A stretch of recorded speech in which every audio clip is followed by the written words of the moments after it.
Bakunzi ba Kamanzi Official nongeye kubasuhuza cyane nifuriza buri wese kugubwa neza aho aherereye. Tugarutse mu kiganiro cya Pi Network, ubwo ni ubukungu bushingiye ku ikoranabuhanga rigezweho. Ngira ngo nsubize ikibazo nabajijwe mu buryo bubiri kijyanye no kwihuza kwa Pi Network ndetse na Ethereum nkuko byagaragaye mu bitangazamakuru bitandukanye, bitari uyu munsi gusa ahubwo ni inkuru imaze iminsi iri hagati y'ibiri n'itatu. Umuntu umwe yambajije ngo nimbisobanure neza uko kwihuza kwa Ethereum na Pi Network bisobanuye iki. Uwa kabiri yambajije ngo nabikuye he. Ibyo ni nk'ikibazo navuga ko ari ijinyori, nyamara mu kiganiro nagaragaje link aho nakuye inkuru mu kinyamakuru cyitwa Hoka News, si wo honyine muri Binance nabivuze ibyo, ariko kubera ko hari abantu bigirira akarwara ko kudasoma cyangwa se ntibashake gutega amatwi ariko bakagira akarwara gahinyura gusa, aho kumva ikiganiro acyumva iki kiganiro kigamije ati wabikuye he, kandi byagaragajwe mu kiganiro aho byavuye cyangwa se havuzwe. Icy'ingenzi rero nabonyemo sabahinyura, ahubwo nuwabajije ashaka gusobanukirwa avuga ati dusobanurire neza. Ese Pi Network ecosystem yayo ntishobora gukora yonyine? Yabikora. Ese Ethereum nkuko yari isanzwe ibikora ntabwo ishobora gukora yonyine? Yabikora. Ariko wibuke ko Ethereum ntabwo yakora ibyo Pi ikeneye Ethereum iri yonyine. Kwihuza kwayo bisobanuye iki? Reka tubanze turebe aba users cyangwa se abanyamuryango ba Pi Network ni bangahe. Systeme iteganije abantu miliyoni 100. Ethereum yo ngira ngo ntirarenza n'ibihumbi 500. Ariko ibyo ikora ni ingenzi, ndetse n'imwe muri eshatu z'ingenzi, harimo Bitcoin, akabamo Ethereum ngira ngo na ndini yihe zigera muri eshatu z'ingenzi. Binance I think. Hanyuma nirebere cyane ku mumaro wayo, ifite blockchain yayo. Ariko intego ya Pi Network ni ugukoresha ikoranabuhanga rigezweho rya Web 3.0 ikabasha kugera ku bantu benshi byaba ngombwa kuri bose batuye isi. Ukibaza uti se kwiteganirijwe miliyoni 100 abo bantu batuye isi zabageraho iti? Dore uko izabageraho.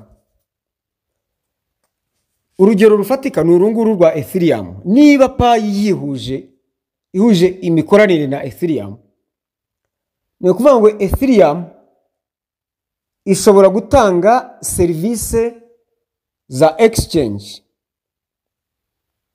itiriwe ireka kuba Ethereum, ariko bikagerwaho neza hakoreshejwe ikoranabuhanga rya Pi Network. Icyo gihe rero bahuza imiyoboro, imikoranire, kugira ngo amakuru ajyanye n'imari cyangwa finance Ethereum yakoreshaga ariko atanoze, uburyo butanoze, nikoresha ikoranabuhanga rya Pi Network rya Web 3, biraza kuba binoze noneho. Umutekano wizewe, gukorera mu mucyo, ndetse n'amakuru abikitse. Mbese abikitse ndetse ubwo ni wa mutekano no mu mucyo, kandi bakagirirwa icyizere. Ubu bufatanye reka nze mbubumvishe neza. Cyangwa se ngira uko mbisobanura. Ngiye kuvuga kubumvisha n'ikindi. Reka dufate urugero rw'ibihugu byibumbiye mu muryango wa East Africa cyangwa se wa Afrika y'Iburasirazuba, East African Community. Murabona yuko byagiye byiyongera biva ku bihugu, biva kuri byahoze ari bitatu, byahoze ari Uganda, Kenya na Tanzania, byongeraho Rwanda, hiyongeraho Burundi, hiyongeraho South Sudan, uyu munsi bigeze kuri Ethiopia, Somalia. Ibyo byose murumva yuko bigenda bihuza imbaraga. Hagiyeho DRC. Mwumve yuko cyambere service East African Community izatanga n'ibicuruzwa bazaba bafite. Mwumve isoko ry'abaturage bazaba batuye ibyo bihugu byose, isoko ry'ibicuruzwa na service ku baturage batuye ibyo bihugu byose. Bivuze ngo service cyangwa igicuruzwa byose bicururizwa muri kimwe muri ibyo bihugu bigize East Africa cyangwa se East African Community, murumva ko azaba ari isoko rigari bya bihugu bihuriyeho. Hazaboneka abakiriya benshi ku muntu ufite igicuruzwa gikenewe muri buri gihugu, kandi bikaguka bitewe n'abaturage. Ubwo hazaba hasigaye ikibazo cyo kumenyekanisha icyo gicuruzwa cyangwa iyo service muri ibyo bihugu. Ariko amategeko agenga ibyo bicuruzwa na service, imibanire, imigenderanire, imihahiranire ari amwe arengera buri muturage. Bizaba bifashe agace cyangwa region East African Community ifite abaturage barenga miliyoni wenda 500, kandi wari mu Burundi cyangwa mu Rwanda bari abaturage batarenga miliyoni 20. Ubufatanye ngira ngo mwabwumvise.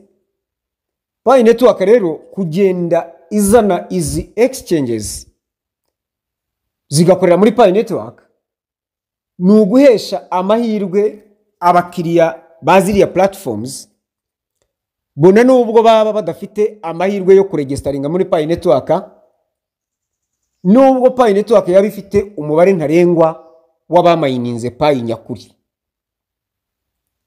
Ariko nkuko u Rwanda cyangwa se ikindi gihugu gifite abaturage runaka, niba umuturage w'u Rwanda abonye amahirwe yo kuba umuturage wa East African Community, ntibimwambura kuba umunyarwanda cyangwa umurundi. Iki kirumvikana. Niko n'imikoranire y'izi platforms cyangwa se izi decentralized application cyangwa se platforms bimeze. Ni nko kwihuza kw'ibyo bihugu bigakora umuryango umwe, bakabona service imwe, ibicuruzwa ku isoko rimwe, service ku isoko rimwe, amategeko kimwe, kubera yuko twahindutse abaturage cyangwa se abakiriya b'igihugu cyangwa se agace kamwe. Nibyo nicyo gisobanuro nabona naha uku kwiyunga n'uku kwihuza kw'izi platforms bitewe n'abakiriya bigiye bafite. Katuvuge nka Binance iramutse yemeranijwe ubufatanye na Pi network. Binance ifite nibura abayusers barenga miliyoni 240 ku isi hose. Ibaze ukubise kuri miliyoni 100 za Pi network. Pi network ikintu irusha abo bose ni ikoranabuhanga ryo ku rwego rwa Web 3.0 rihambaye izindi exchanges platforms zidafite kandi zikeneye. Pi network rero iyo bemeye bagakorana, niho umuturage wa hariya azaba hiriwe kuko yinjiye muri Pi network bagahuza imikoranire. Tuzahuza dute rero? Jewe ufite Pi nzaba nkeneye Ethereum cyangwa USDC cyangwa USDT, kubera ko Ethereum ifite Ethereum ikagira USDT ikagira USDC ikagira Bitcoin. bizorohera wa muturage wo muri Ethereum kumuha Pi akama Bitcoin tukazihererekanya rwose direct, cyangwa akama USDT, cyangwa biterwa n'izo bemeranijwe, ntabwo ari zose, kuko biragoye kuvuga ngo Pi wenda igize biragira imikoranire na Bitcoin ngo bahuze ikoranabuhanga. Ariko niba Pi yamaze guhuza ikoranabuhanga, full integration, kwihuza byuzuye ku mikoranire kuri USDC na US cyangwa se USDT, ni nk'uko umuturage wo muri East African Community aje mu Rwanda tumufata nk'umuturage wo muri East African Community, ariko ntibimuhesha uburenganzira direct bwo kuba umunyarwanda kandi yari umuturage kavukire wa Tanzania. Hari izindi procedure bisaba, na hariya niko biba bimeze. Ariko izindi service n'ibicuruzwa cyangwa se izindi service, ubundi burenganzira burusange East African Community ihurizaho abaturage babo arabyemererwa, si kuri byose. Ngira ngo iki ngiki kirumvikana. Bityo rero Pi Network guhuza n'izi platforms zindi ni inyungu ikomeye kuba pioneers, tutazirirwa tuvunika ngo biranyura mu nzira nyinshi tujya kuvunjisha baducaya. Service iraza kuba ari imwe kuri kwitike imwe, gufata service muri Ethereum na Ethereum gufata service muri Pi, kuko bahuje imikoranire ubwumvikana barabufitanye, kandi amafaranga itike ari imwe 0.01, inyungu bakajya kuzigabana bakurikije uko babyumvikanye. Noneho bikaturinda kuzenguruka, ahubwo akira Pi wowe umpe USDT cyangwa USDC, United States dollars coin cyangwa United States dollars tether. Ni gutyo nagira ngo nsobanure ku kijyanye n'imikoranire y'izi platforms, inyungu ziri n'aba nyamuryango bizo platforms zombi bari bukorane direct nka peer to peer, pioneer to pioneer, ku nyungu zitari burengeho, ahubwo ni za zindi twari dusanzwe tuzi. Kandi icyo nari nyeneye akaba ari cyo mbona, nta wundi ugiye mu hagati yanjye, ahubwo ari ukuma nkaguha. Mbese iyo platform izaba yemerewe kwakira Pi kuko bayihaye wallet yakira Pi, ariko iyo wallet Ethereum ntiyikontorore yonyine, ahubwo na Pi ikayikontorora kurushaho. Ariko abanyamuryango ba Ethereum bifataga bavuga bati tuvi wacu babone service batarushye, nta muzenguruko, nta no guhendwa. Ni nk'uko hajyaho passport imwe ya East Africa kuri buri muturage wa East Africa wese, ariko ukayibona utavuye Tanzania, undi atavuye mu Rwanda, tutarutangwa n'uburenganzira. Ariko ibyo ntibitume umuntu avuga ngo ngende wa Pi gusa cyangwa ndi wa Ethereum gusa. Kandi kurondogora nibyo nagira ngo nsobanure kandi turushaho kubyumva, no guha agaciro uku kwihuza, mwumve yuko tuzabigiriramo inyungu. Dushimira Pi Network uburyo irimo kugenda yitwara. Ibi bizarangira platforms nyinshi zifite abanyamuryango benshi twisanze dukorana, nk'uko mubona ibyo bihugu bigize umuryango ubumwe bwa Afurika, cyangwa se Afurika y'Iburasirazuba, cyangwa se Leta Zunze Ubumwe za Amerika bihuriramo. Bitwa igihugu kimwe, ariko buri gihugu gifite leta yacyo, ariko bikagira aho bihurira. Ni nk'uko nguko. Murakoze, mugubwe neza.